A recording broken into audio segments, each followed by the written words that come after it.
ಕಳೆದ ಬಾರಿ ನಿಮಗೆ ಸಾಕಷ್ಟು ಒಂದು ಕಾಂಟ್ರವರ್ಸಿಗಳು ಬೆನ್ನ ಮೇಲೆ ಬಿದ್ದಿತ್ತು, ಅದೆಲ್ಲ ಕ್ಲಿಯರ್ ಆಯ್ತಾ? ಹಂಗೆ ಅದೆಲ್ಲ ಕ್ಲಿಯರಾಗಿ ಮುಗಿದು ಹೋಗಿ ಮತ್ತೆ ಅವ್ರು ಒಂದಾಗಿ ಅವ್ರ ಜೀವನ ಮಾಡ್ತವ್ರು ಸರ್. ಯಾಕೆ ಅಪ್ಪಣ್ಣ ಅವ್ರಿಗೆ ಹುಡುಕೊಂಬರುತ್ತೆ ಕಾಂಟ್ರವರ್ಸಿಗಳು ಅಂತ? ಏನು ಮಾಡೋಕ್ಕಾಗಿಲ್ಲ ಸರ್, ಜೀವನ ಅಂದಮೇಲೆ ಏನೋ ಒಂದಿಷ್ಟು ಬರ್ತವೆ, ಅವಕ್ಕೆ ನಾವೆಲ್ಲ ತಲೆ ಕೆಡಿಸ್ಕೋಬಾರ್ದು ಸರ್. ಈಗ ಏನಂತಾರೆ ನಮ್ಮ ಕಡೆ ಎಲ್ಲ, ನಿಂದಕರು ಇರಬೇಕಯ್ಯ ಹಂದಿಯಂತೆ ಮಂದಿಗಳು ಅಂತ ಒಂದು ಮಾತಿದೆ. ಹಾಗೆ ನಿಂದಕರು ಇರ್ತಾರೆ, ನಿಂದಿಸ್ತಾರೆ ಅಂತ ಕೇಳ್ಕೊಂಡು ಹೌದಾ ಸರಿಯಪ್ಪ ಬಿಟ್ಟು ಹೋಗ್ಬೇಕು ಅಷ್ಟೇ. ಅದು ಹೇಳ್ತಾರಲ್ಲ, ನಮ್ಮ ದರ್ಶನ್ ಸರ್ ಹೇಳಿದಾರಲ್ಲ, ದಿನ ಸ್ನಾನ ಮಾಡ್ಬೇಕಾದ್ರೆ ಎಷ್ಟೋ ಕೂದಲು ಉದುರು ಹೋಗ್ತವೆ, ಒಂದು ಉದುರು ಹೋಗಿದೆ ಸುಮ್ಮನೆ ಅಷ್ಟೇ. ಎಸ್, ದರ್ಶನ್ ಅವರನ್ನ ನೆನೆಸ್ಕೊಂಡ್ರೆ ಇವತ್ತು ದರ್ಶನ್ ಅವರ ಹುಟ್ಟುಹಬ್ಬ ಕೂಡ, ಕರಿಯ ಸಿನಿಮಾ ಕೂಡ ರಿಲೀಸ್ ಆಗಿರುವಂಥದ್ದು. ರೀಸೆಂಟಾಗಿ ಡೆವಿಲ್ ಮೂಲಕ ಬೆಳ್ಳಿ ಪರದೆಯ ವೀಕ್ಷಕರಿಗೆ ಭರ್ಜರಿ ರಸದೌತಣವನ್ನು ನೀಡಿದ್ದಂತಹ ಚಾಲೆಂಜಿಂಗ್ ಸ್ಟಾರ್ ಅವರು. ಸೊ ಅವರೊಟ್ಟಿಗೆ ನಿಮ್ಮ ಒಡನಾಟ ಏನಾದರೂ ಇತ್ತಾ, ಅಥವಾ ಅವರ ಸಿನಿಮಾಗಳ ಬಗ್ಗೆ ಏನಾದರೂ ಹೇಳೋದಾದರೆ? ಅವರು ನಮ್ಮ ಸಂಸ್ಥೆಯಲ್ಲೇ, ನಾನು ಆ್ಯಕ್ಚುಲಿ ಇಬ್ಬರು ಒಂದೇ ಸಂಸ್ಥೆಯಲ್ಲಿ ಕಲ್ತು ಬಂತವ್ರು. ನೀನಸಮ್ ಅನ್ನೋ ಸಂಸ್ಥೆ, ನಮಗವರು ಸೀನಿಯರು, ನಾವು ಅವ್ರಿಗೆ ಜೂನಿಯರು. ಹೌದು, ಅವರು ನೀನಸಮ್ಮಲ್ಲಿ ಓದಿರೋದು. ಹಾಗಾಗಿ ನನ್ನ ರಂಗಭೂಮಿಯ ತುಂಬ ಜನ ಗೆಳೆಯರ ಜೊತೆ ಅವ್ರ ಒಡನಾಟ ಇದೆ. ಸೊ ಹಾಗಾಗಿ ನನಗೆ ದರ್ಶನ್ ಸರ್ ತುಂಬ ಹತ್ತಿರದಿಂದ ನಾವು ಅವ್ರನ್ನ ನೋಡದೇ ಇದ್ದರೂ ಕೂಡ ಅವ್ರ ಜೊತೆಗಿರುವ ದೂರದಿಂದ ಒಡನಾಟ ತುಂಬ ಚೆನ್ನಾಗಿ ಗೊತ್ತಿದೆ. ನೋಡಿ, ನನಗೆ ದರ್ಶನ್ ಸರ್ ಬಗ್ಗೆ ಯಾರೇನು ಅಭಿಪ್ರಾಯ ಇದೆ ಗೊತ್ತಿಲ್ಲ, ನನಗಿರೋ ಅಭಿಪ್ರಾಯ ಏನು ಗೊತ್ತಾ, ತುಂಬ ಒಳ್ಳೆಯ ಮನುಷ್ಯ, ತುಂಬ ಒಳ್ಳೆಯ ನಟ. ಹಾಗಾಗಿ ಆ ಥರದ ನಟನೆ ಮಿಸ್ ಮಾಡ್ಕೋತಿದ್ದೀವಿ. ಒಳ್ಳೆ ಮನುಷ್ಯತ್ವದ ಒಂದಿಷ್ಟು ಒಳ್ಳೆ ಕೆಲಸಗಳಾಗೋದು ತುಂಬ ಮಿಸ್ ಮಾಡ್ಕೋತಿದ್ವಿ. ಆದಷ್ಟು ಬೇಗ ಅವ್ರು ಯಾವ ಸಮಸ್ಯೆಲಿದ್ದಾರೆ ಅದು ಬಗೆಹರಿಸಿ ಹೊರಗಡೆ ಬಂದು ಮತ್ತೆ ಮೊದಲಿನ ಥರ ನಮ್ಮ ದರ್ಶನ್ ಸರ್ ಕೆಲಸ ಮಾಡಿ ಅನ್ನೋದು ನನ್ನ ಆಸೆ ಸರ್. ಪದವಿ ಮತ್ತು ಡಿಪ್ಲೊಮಾ ಮುಗಿಸಿದ ಯುವಜನರ ಪಾಲಿಗೆ ಯುವ ನಿಧಿ ಯೋಜನೆಯು ಬಲ ತುಂಬಿದೆ. ಈವರೆಗೆ ಸುಮಾರು 3,08,000ಕ್ಕೂ ಅಧಿಕ ಯುವಜನರಿಗೆ ಉದ್ಯೋಗದ ಕನಸಿಗೆ ನೀರೆರೆಯುತ್ತಿದೆ.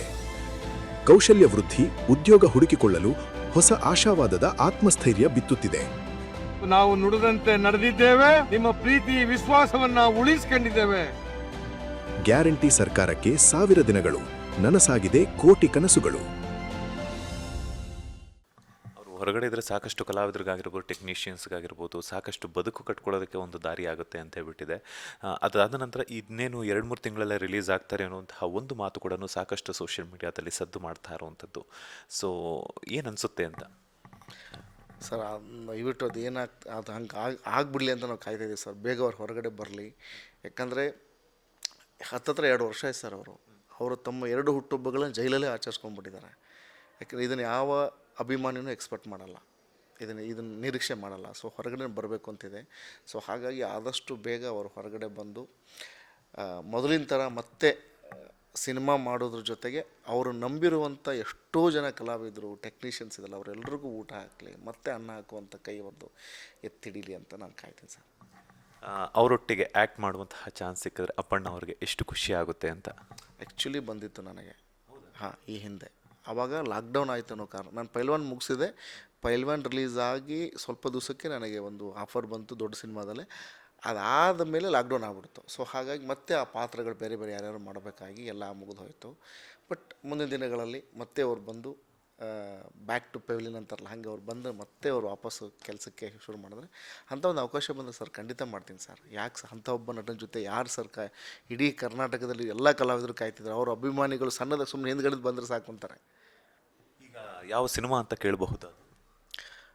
ನಾನು ಮಾಡಬೇಕಾಗಿತ್ತು, ರಾಬರ್ಟಲ್ಲಿ ಮಾಡಬೇಕಾಗಿತ್ತು. ಹೌದು, ರಾಬರ್ಟಲ್ಲಿ ಒಂದು ಪಾತ್ರ ಬಂದಿತ್ತು, ಮಾಡಬೇಕಾಗಿತ್ತು. ಬಟ್ ಅದು ಆಗಲಿಲ್ಲ. ಅದು ಕಾರಣಾಂತರಗಳಿಂದ ಲಾಕ್ಡೌನ್ ಆಗಿ ಮತ್ತೆ ಅದು ಸ್ವಲ್ಪ ಟೈಮಿಂಗ್ ಎಲ್ಲ ಹಿಂದೆ ಮುಂದೆ ಆಗಿ ಸೊ ಸಮಸ್ಯೆ ಆಯಿತು. ಬಟ್ ಆಮೇಲೆ ಮತ್ತೆ ಅವ್ರು ಬೇರೆ ಸಿನಿಮಾಗಳಲ್ಲಿ ಬ್ಯುಸಿ ಆದರು. ನಾನು ಮತ್ತೆ ನೋಡಿ ಈಗ ಬೇರೆ ಬೇರೆ ಕತೆಗಳು ಮಾಡ್ತಾಯಿದ್ದೀನಿ.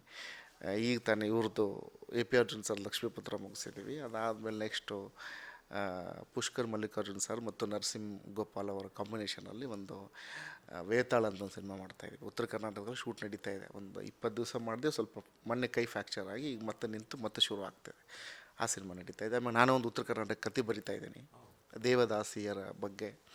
ಮುತ್ತು ಕಟ್ಟಿಸೋ ಪದ್ಧತಿ ನಮ್ಮ ನಾರ್ತ್ ಕರ್ನಾಟಕದಲ್ಲಿ ಹೇಗಿದೆ ಅನ್ನೋದ್ರ ಬಗ್ಗೆ ಒಂದು ಕತೆ ಮಾಡ್ತಾಯಿದ್ದೀನಿ. ಸೊ ಹಾಗೆ ಆ ಕತೆ ಮಾಡ್ತೀನಿ.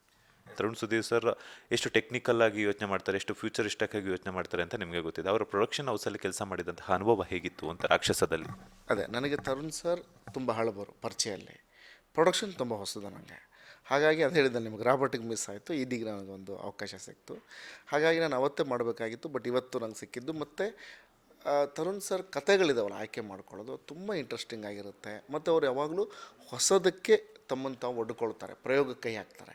ಇದು ಕೂಡ ಅಷ್ಟೇ ನೋಡಿ, ಉತ್ತರ ಕರ್ನಾಟಕದ ಈಗ ಮೊಟ್ಟ ಮೊದಲು ವೆಬ್ ಸೀರೀಸ್ ಇದು, ಯಾರೂ ಪ್ರಯತ್ನ ಪಟ್ಟಿಲ್ಲ ಇದನ್ನು. ಆದರೆ ಇವರು ಎಲ್ಲಮ್ಮನ ಕತೆ ಬ್ಯಾಕ್ಗ್ರೌಂಡ್ ಇಟ್ಕೊಂಡು ಇಡೀ ಒಂದು ಸ್ಟೋರಿ ತಗೊಂಡು ಉತ್ತರ ಕರ್ನಾಟಕದ ರಾಜಕೀಯ, ಉತ್ತರ ಕರ್ನಾಟಕದ ಪೊಲೀಸರೆಲ್ಲ ಹೆಂಗೆ ಬಿಹೇವ್ ಮಾಡ್ತಾರೆ, ಉತ್ತರ ಕರ್ನಾಟಕದ ಒಳಗಿರುವ ಲವ್, ಮನುಷ್ಯತ್ವ, ಸಂಸ್ಕಾರ, ಸಂಸ್ಕೃತಿ ಎಲ್ಲ ಓಪನ್ ಮಾಡ್ಕೊತ ಒಂದು ಕ್ರೈಮ್ ಓಪನ್ ಮಾಡ್ತಾರೆ, ಒಂದು ಸಸ್ಪೆನ್ಸ್ ಓಪನ್ ಮಾಡ್ತಾರೆ. ಹಾಗಾಗಿ ತುಂಬ ಡೈಮೆನ್ಷನಲ್ಲಿ ಹೋಗುವಂಥ ಕತೆ ಇದು. ಈ ಕತೆಗೆ ಬೇರೆ ಇದರದ್ದೇ ಒಂದು ಹಿನ್ನೆಲೆ ಇದೆ ಈ ಕತೆಗೆ, ಅಂದರೆ ಅದು ಎಕ್ಸ್ಪೆಷಲ್ ಉತ್ತರ ಕರ್ನಾಟಕದ ಹಿನ್ನೆಲೆ. ಆ ಹಿನ್ನೆಲೆಯಿಂದ ಬರ್ತಿರೋ ಕತೆ ಆಗಿರೋದ್ರಿಂದ ಅವರು ಉತ್ತರ ಕರ್ನಾಟಕದವರು, ನಾನು ಉತ್ತರ ಕರ್ನಾಟಕದವನು. ಹಾಗಾಗಿ ನನಗದು ಬೇಗ ಸಿಂಕ್ ಆಯಿತು ಅವ್ರ ಜೊತೆ ಕೆಲಸ ಮಾಡೋಕ್ಕೆ. ಫೈನಲಿ ಕನ್ನಡಿಗರಿಗೆ ಏನು ಹೇಳ್ತಾರೆ ಅಪ್ಪಣ್ಣ ಅವರು ಅಂತ? ನೀವು ಒಂದು ವೆಬ್ ಸೀರೀಸಲ್ಲಿ ಏನು ನಿರೀಕ್ಷೆ ಮಾಡ್ತೀರಿ ಅದೆಲ್ಲವೂ ನಮ್ಮ ರಾಕ್ಷಸ ವೆಬ್ ಸೀರೀಸಲ್ಲಿದೆ. ಈ ತಿಂಗಳ 20ನೇ ತಾರೀಕು ಕನ್ನಡ ZEE5 OTTಯಲ್ಲಿ ಸ್ಟ್ರೀಮಿಂಗ್ ಆಗ್ತಾಯಿದೆ. ದಯವಿಟ್ಟು ಯಾರ್ಯಾರು ನೋಡಿಲ್ಲ, ಆಮೇಲೆ ಉತ್ತರ ಕರ್ನಾಟಕದ್ದು ಕತೆ ಅನ್ನೋದಕ್ಕಿಂತ ಹೆಚ್ಚಾಗಿ ಕರ್ನಾಟಕದಲ್ಲಿ ಈ ಕತೆ ಇನ್ನೂ ಬಂದಿರದೇ ಇದ್ರ ಕತೆ. ಸೊ ಹಾಗಾಗಿ ತುಂಬ ಹೊಸ ಕಥೆಯನ್ನು ಮಾಡಿದ್ದಾರೆ ನಮ್ಮ Tarun Sudhir production and ZEE5 ಎರಡು ಸೇರ್ಕೊಂಡು ಕೊಲಾಬ್ರೇಷನ್ ಮಾಡಿದ್ದಾರೆ. ದಯಮಾಡಿ ಇದನ್ನೆಲ್ಲರೂ ನೋಡಿ ಆಮೇಲೆ ನನ್ನನ್ನೊಂದು ಸೀರಿಯಸ್ ವಿಶೇಷವಾದ ಪಾತ್ರದಲ್ಲಿ ನೋಡ್ತೇನೆ. Thank you so much sir, ಒಂದಷ್ಟು ಸಮಯವನ್ನು ನಮಗೋಸ್ಕರ ಮೀಸಲಿರಿಸಿದ್ದಕ್ಕೆ. ಒಳ್ಳೆಯದಾಗಲಿ, ಮತ್ತಷ್ಟು ಸೀರಿಯಸ್ ಹಾಗೆ ಎಲ್ಲ ರೀತಿಯಾದ ಪಾತ್ರಗಳಲ್ಲೂ ಅಪ್ಪಣ್ಣ ಅವರ ನಟನೆ ಮೂಡಿಬರಲಿ, ಜಾಸ್ತಿ ಅವಕಾಶಗಳು ನಿಮಗೆ ಒದಗಿ ಬರಲಿ. All the best. Thank you so much sir. Boss ಟಿವಿಗೆ ಒಳ್ಳೆಯದಾಗಲಿ ಆ್ಯಂಡ್ ನಿಮಗೂ ಕೂಡ ಒಳ್ಳೆಯದಾಗಲಿ. ಆದಷ್ಟು ಬೇಗ ನೀವು ಒಂದು ಸಿನಿಮಾದಲ್ಲಿ ನಟನೆ ಮಾಡೋಂಗಾಗಲಿ. ಖಂಡಿತವಾಗ್ಲೂ ಥ್ಯಾಂಕ್ ಯು ಸೋ ಮಚ್. ಸಾಕಷ್ಟು ಜನ ಹೇಳಿದ್ದಾರೆ, ನೀವು ಬರೀತಿರುವಂತಹ ಉತ್ತರ ಕರ್ನಾಟಕದ ಭಾಷೆ ಶೈಲಿಯಲ್ಲೇ ನಾನು ಭಾಷೆ ಕಲ್ತಾದ್ರೂ ಯಾವುದಾದೊಂದು ಪಾತ್ರ ಮಾಡೋಣ. ಖಂಡಿತ ಸರ್, ಖಂಡಿತ ಅವಕಾಶ ಬರಲಿ, ನಿಮ್ಮ ಅಂಡರ್ ಕೆಲಸ ಮಾಡಿರೋಂಥ, ಯಾಕಂತಂದರೆ ರಂಗಭೂಮಿ ಆಗಿರ್ಬೋದು, ಸೀರಿಯಲ್ಸು, ಸಿನಿಮಾಗಳಲ್ಲೂ, ರಿಯಾಲಿಟಿ ಶೋಗಳಲ್ಲಿ ಇಂತಹ ಒಂದು ದೊಡ್ಡ ವ್ಯಕ್ತಿಗಳ ಜೊತೆ ಅನುಭವ ಅದನ್ನು ನಾನು ಹಂಚ್ಕೊಳ್ಳೋದಕ್ಕೆ ಇಷ್ಟಪಡ್ತೀನಿ. ಬಿಕಾಸ್ ಯಾಕಂತಂದರೆ ಸಾಕಷ್ಟು ವಿಚಾರಗಳನ್ನು ಕಲಿಯುವಂತಹ ಭಾಗ್ಯ ನನಗೆ ಸಿಗುತ್ತೆ. ನಿಮ್ಮ ಮಾತಿನ ಥರನೇ ಆದಷ್ಟು ಬೇಗ ದೇವರು ನನಗೂ ಆಪರ್ಚುನಿಟಿ ಕೊಡಲಿ, ನಿಮ್ಮ ಅಂಡರಲ್ಲಿ ನಾನು ಕೂಡ ಕೆಲಸ ಮಾಡುವಂಥದ್ದಾಗಲಿ, ಒಳ್ಳೆಯದಾಗಲಿ. Thank you so much sir. ನಂದು ಅಂಡರ್ ಅನ್ನೋದಕ್ಕಿಂತ ಹೆಚ್ಚಾಗಿ ಸರ್, ಯಾರ್ದರದ್ದು ಒಂದು ಅವಕಾಶಗಳು ಬಂದರೂ ಕೂಡ ನೀವು ಮಾಡಿ. ನಿಮ್ಗೆ ಶಕ್ತಿ ಇದೆ, ಒಳ್ಳೆ ಭಾಷೆ ಇದೆ, ಧ್ವನಿ ಇದೆ, ಒಳ್ಳೆ ಹೈಟ್ ಇದೆ, ವೇಟ್ ಇದೆ. ನಿಮ್ಮಂಥ ಆ್ಯಂಕರ್ಗಳು ಮುಂದೆ ಆ್ಯಕ್ಚುಲಿ ಎಲ್ಲ ನ್ಯೂಸ್ ಆ್ಯಂಕರ್ಗಳು ಸೇರಿ ಒಂದು ಸಿನಿಮಾ ಮಾಡಿದ್ರೆ ಗೊತ್ತಿದೆ ನಿಮಗೆ? ಎಸ್, ಗೊತ್ತಿದೆ. ಅದೇ ಥರ ಹಾಗಾಗಿ ತುಂಬ ಜನ ಆ್ಯಂಕರ್ಗಳು ಇದರಲ್ಲಿ ನಟರುಗಳಾಗಿ ಬಂದಿದ್ದ ಇತಿಹಾಸ ಇದೆ. ಹಾಗಾಗಿ ನೀವು ಆದಷ್ಟು ಬೇಗ ಬರಲಿ ಅಂತ ಅನಿಸ್ತೀನಿ ಸರ್. ಥ್ಯಾಂಕ್ ಯು ಸರ್, ಒಳ್ಳೆಯದಾಗಲಿ. Thank you sir. ಇದಾಗಿತ್ತು ನಟ ಅಪ್ಪಣ್ಣ ಅವರ ಮಾತು. ಕ್ಯಾಮ್ರಾ ಪರ್ಸನ್ ರವಿಚಂದ್ರ ಜೊತೆ Manjunath Srinivas, Boss TV Kannada, Bengaluru. Latest ಹಾಗೂ ಇಂಟ್ರೆಸ್ಟಿಂಗ್ ಸುದ್ದಿಗಳಿಗಾಗಿ ಬಾಸ್ ಟಿವಿ ಕನ್ನಡ ಚಾನೆಲ್ನ ಸಬ್ಸ್ಕ್ರೈಬ್ ಮಾಡಿ. ಹಾಗೆಯೇ ಬೆಲ್ ಐಕಾನ್ ಪ್ರೆಸ್ ಮಾಡಿ. ಇದರ ಜೊತೆಗೆ ಫೇಸ್ಬುಕ್, ಇನ್ಸ್ಟಾಗ್ರಾಮ್, ಎಕ್ಸ್ನಲ್ಲೂ ಮಿಸ್ ಮಾಡದೆ ಫಾಲೋ ಮಾಡಿ.